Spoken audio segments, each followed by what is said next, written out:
Tattoos can tell you a lot about a person. Designs can reveal a person's likes and interests, their taste in art, the quotes or people that are meaningful to them.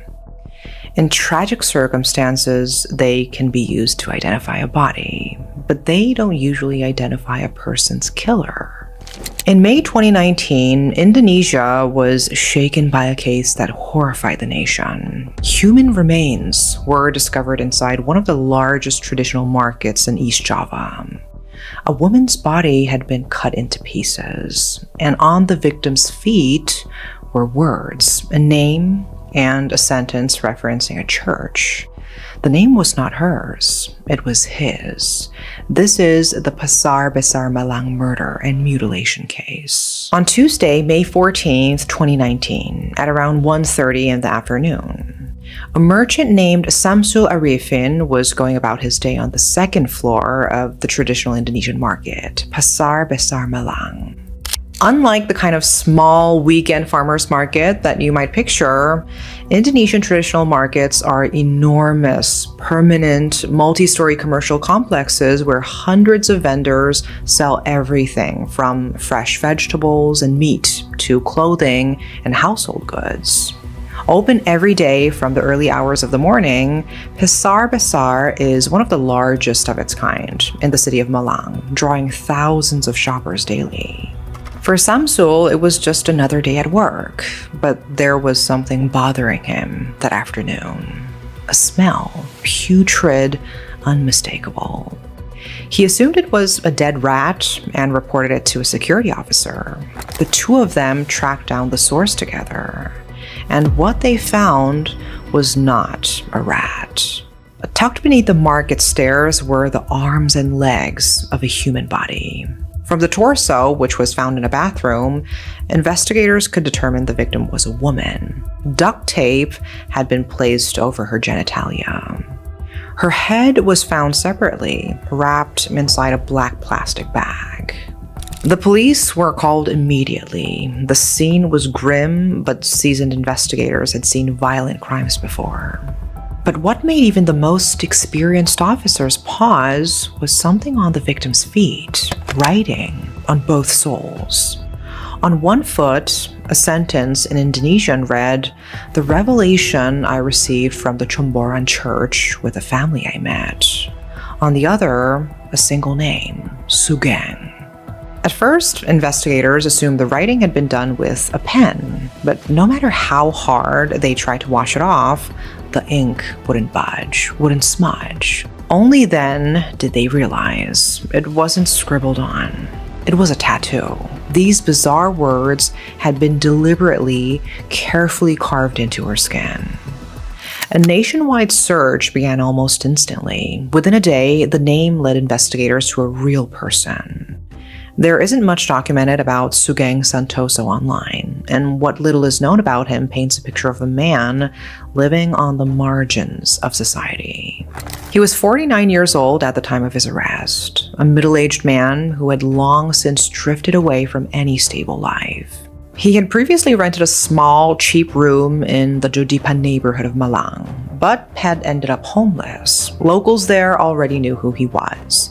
It was hard not to. He was erratic, muttering things to himself that no one around him could understand, disconnected from the people and the world around him. By the time of the incident, he was a familiar fixture around the traditional markets of Malang. He helped with parking. He carried groceries for shoppers. He slept in front of closed market stalls at night. To most people, he was just a consistent part of the scenery of the markets. There is not much known about his educational background, but the way he wrote in Indonesian had little grammatical structure and was not always coherent. And those around him believed that he'd had a limited education. Beyond that, they felt he lacked the ability to think and reason the way other people his age did, suggesting a possible cognitive disability that went beyond mental illness. Sugeng had left his old room, but his belongings were not immediately cleared out. During their investigation, the police visited and found 4 handwritten sheets of paper covered in Javanese phrases. Javanese is a distinct regional language, different from Indonesian. It has its own grammar, vocabulary, and script. Sugeng's notes were written in a mix of both languages. Some passages were decipherable, though odd. Others made no sense at all. One passage read, "Your problem is broken. Wherever you are, you build nests of your problems, all proven to be a problem. Corpses, hundreds of millions of corpses split open by a carriage carried by sinners. All come from God, all return to God." On the same page, there were other scrawled words that investigators couldn't decipher at all. But one line, sitting plainly among all the chaos, was perfectly legible. Great Malang area, Malang City, East Java. Simply the name of the city, written clearly amid a sea of scrawling that made no sense. No one could explain why. Writing also covered the walls of the room. One sentence read, "Bad people will see when they reach the end of their life. Death, tormented by complications, dying miserably." The writing mixed religious phrases with fragmented, violent imagery in ways that reflected a deeply fractured internal world. Whatever battle Sugeng was fighting, the writing found in his room strongly suggested that he was dealing with an untreated mental illness. This crime did not occur in a single night of violence. What happened unfolded over the course of several days. On the evening of May 7th, 2019, Sugeng was near Marta Dinata Street where he spotted a woman he had never seen before. He approached her and started talking. The conversation was brief. He learned she had come to Malang from Maluku Islands, a remote archipelago in eastern Indonesia, roughly 1,500 miles from Malang, and that she was dealing with some kind of illness. However, the specifics were vague and never fully established. She carried no ID. Like Sugeng, she was believed to have no fixed address. They were two people living on the margins, both with no one who would immediately notice they were gone. As they talked, Sugeng began complimenting her hair, her smile, her appearance. In Indonesian culture, this kind of warmth isn't unusual. Praising someone is often just a form of friendliness, not flirting. The woman likely took it that way at first. But Sugeng's intentions were different. Things escalated, and he started making physical contact. A touch, then a hug, then more. The woman agreed to have sex with him in exchange for money, but Sugeng didn't have enough cash to reach her price. He offered her something else instead. A meal, rice, simple, inexpensive, but filling. To his surprise, she accepted. The two sat together in an open area and ate, talking about their lives, his existence on the streets, her illness, the backgrounds of two people who had found each other by chance. When the meal was finished, the woman smiled. To most people, a smile after a shared meal means nothing. To Sugeng, it was more. He took it as a sign of consent. Things between them became physical again in that corner of the street. Sugeng suggested they move to a more private location. They settled on Pasar Besar Malang, the Grand Market. They headed to the second floor of a section of the building that had previously housed a Matahari department store. Once full of activity, the department store had shut down, leaving the space empty and abandoned. And it was where Sugeng slept. Once inside, the woman told him she was feeling sick. Her body was visibly swollen, and she had asked Sugeng earlier in the evening to take her to a doctor, and he didn't. Now so close to what he had been building toward all night, he refused to believe her. He decided to prove she was lying. What followed was violent. Sugeng forced himself on her. When he couldn't perform, he turned to other means of sexual contact, violently escalating to the point where he severely injured her. She lost consciousness from the shock and pain. And then, with her unconscious on the floor in front of him, Sugang did something especially bizarre. He found a large needle, the kind used for sewing thick leather soles onto shoes, and then some pen ink. Then, carefully, deliberately, he tattooed the soles of her feet. On one foot, he wrote the sentence about the Chomboran church. On the other, Sugang wrote his name, as if he were an artist signing his work. At around 1:30 a.m., he left. She was unconscious. Whether she was still alive at the point is something that would later become one of the most contested questions of the entire trial.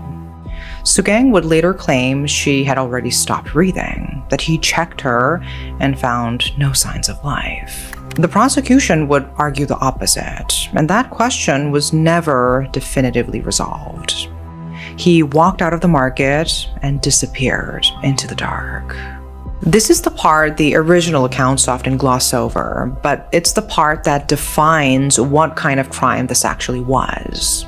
Sugang did not act in a single moment of blind rage. He left. He had time to think. And then he chose to return. He came back to the second floor of Pasar Besar in the early hours of May 8th, 2019, likely only a few hours after he had left. He found the woman still there, lying where he had left her, in an empty wing of a former department store.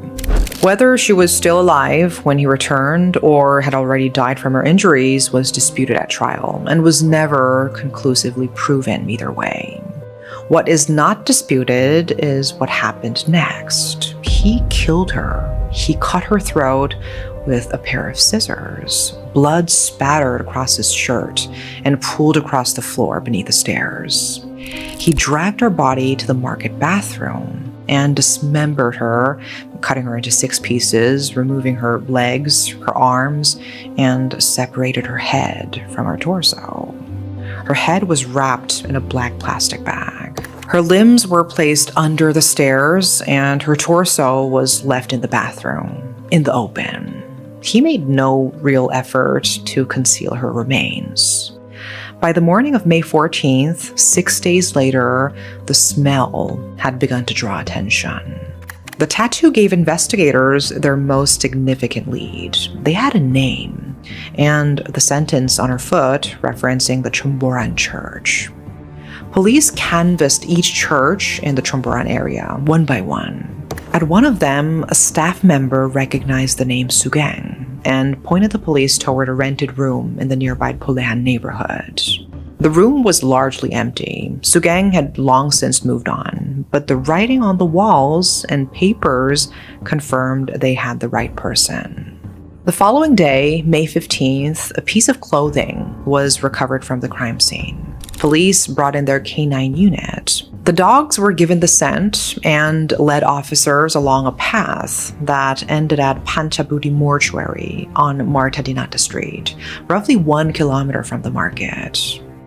The area was quiet. Very few people were around. But one of the officers spotted a man asleep on the ground. He looked ordinary, peaceful. Officers compared his face to the composite sketch they were carrying. It did resemble him, but the man seemed so oblivious, so undisturbed, that they hesitated. Then one officer did something simple. He called out the name, Sugang. The man looked up at them, and that was enough. Sugang Santoso was arrested. He was brought to the crime scene and questioned. But he didn't tell the truth straight away. His first story to investigators was that the woman was sick and had already been dead for 3 days when he found her. That he had simply mutilated a corpse, not killed anyone.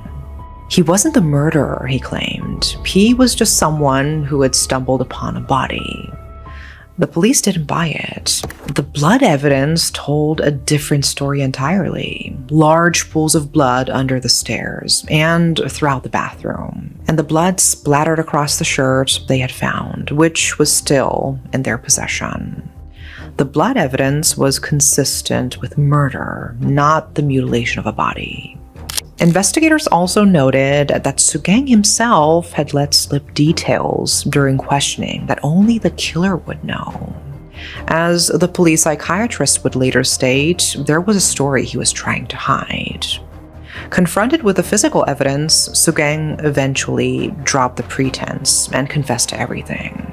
When asked why he had killed her, Soo-gang stared blankly and said, "She couldn't satisfy me." He explained that his disappointment wasn't rooted in rejection. It was something he observed about her physical condition during the encounter that disturbed him. From there, he said, he felt she was useless to him. No ID was found on the victim, so in an attempt to identify her, the police released a sketch. She was a woman believed to be approximately 34 years old, slender, from the Maluku region, dealing with some kind of illness. But no one came forward to identify her, and investigators could not match her to any missing persons report. She was buried as Ms. X. Her real name was never discovered. Soo-gang was given a psychiatric examination on May 16, 2019, just 2 days after the body was found. It was concluded that Soo-gang was in a conscious and fully aware state when he committed the crime.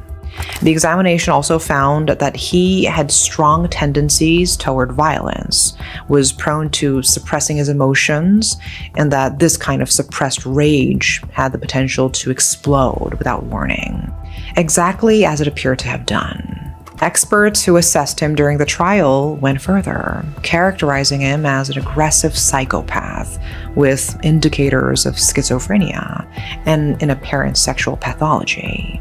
Then came a detail that reframed what had previously been treated as rumor. Early accounts of the case described a violent incident involving his ex-girlfriend, but stated that it was unverified. Something people said about Soo-gang, but that had never been officially confirmed. The trial revealed the full truth. Soo-gang had been convicted and sentenced to 3 years in prison in 1992 for cutting his girlfriend's tongue with a pair of scissors. It wasn't a rumor, it was a criminal record. This prior conviction, showing a history of violence, was entered into evidence by the prosecution. At trial, Soo-gang was charged under Articles 340 and 338 of the Indonesian Criminal Code, the equivalent of first-degree premeditated murder. As he could not afford counsel, he was represented by a team of 10 state-appointed lawyers. Throughout the proceedings, he maintained his innocence and gave evasive, inconsistent answers in his testimony, the same pattern the police psychiatrist had noted during interrogation. The defense argued, among other things, that Soo-gang was schizophrenic and therefore could not be held legally responsible. And they challenged the prosecution's evidence, stating that the official autopsy report concluded the body had been cut post-mortem. The defense said it was proof that Soo-gang had not killed the woman, but had only mutilated her corpse.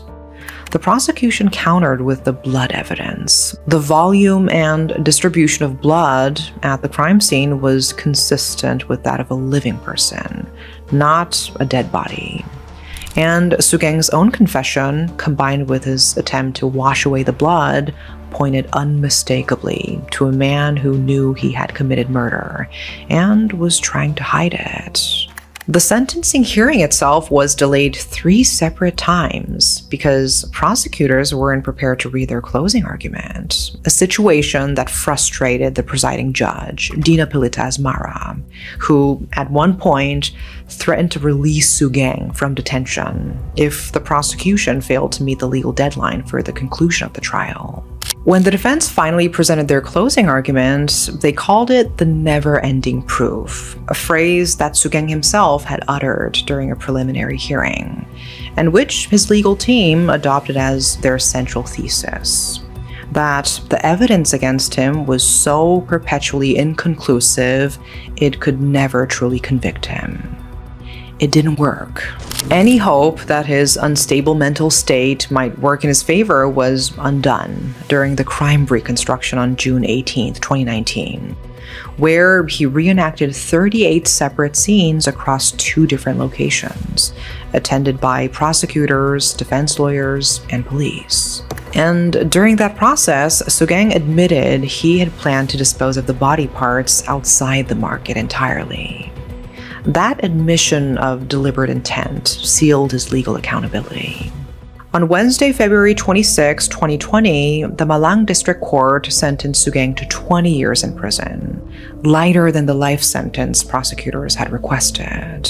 When speaking to the media afterward, Sugang smiled and expressed relief that he had only received 20 years. He filed an appeal to the High Court, arguing through his lawyer that he never killed the woman and couldn't have dismembered a body using only a pair of scissors. The appeal was rejected. It was then the Malang City Prosecutor's Office, unsatisfied with the 20-year sentence, that filed its own appeal to the Supreme Court, pushing for a harsher punishment. Sugang's legal team filed their own appeal simultaneously, still hoping for leniency. But Sugang's appeal for leniency was rejected. And on August 27, 2020, the Supreme Court sentenced Sugang Santoso to death by firing squad. As of the last available reporting, Sugang is being held at Loraquaro Maximum Security Prison in Malang. Even with the case legally closed, questions linger. The victim was never identified. Despite the public sketch, no one ever came forward. Maybe she had no one to notice she was gone. She was buried without a name, an anonymous woman whose story ended in an empty market, surrounded by strangers who never knew she was there. The exact meaning behind the sentence Sugang tattooed on her feet, the revelation I received from the Chumboran church with a family I met, was never explained. It may have been the fragmented expression of a deeply disturbed mind, or it may have meant something specific to him that he never fully articulated. No one knows. And at the center of it all is a detail that is easy to overlook, but impossible to dismiss once you see it.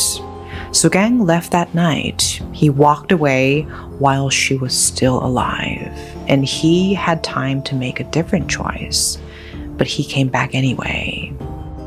What do you make of this case? Do you think justice has been served, or should the case have been concluded differently? Share your thoughts in the comments below, and that is all for today. Thanks for watching.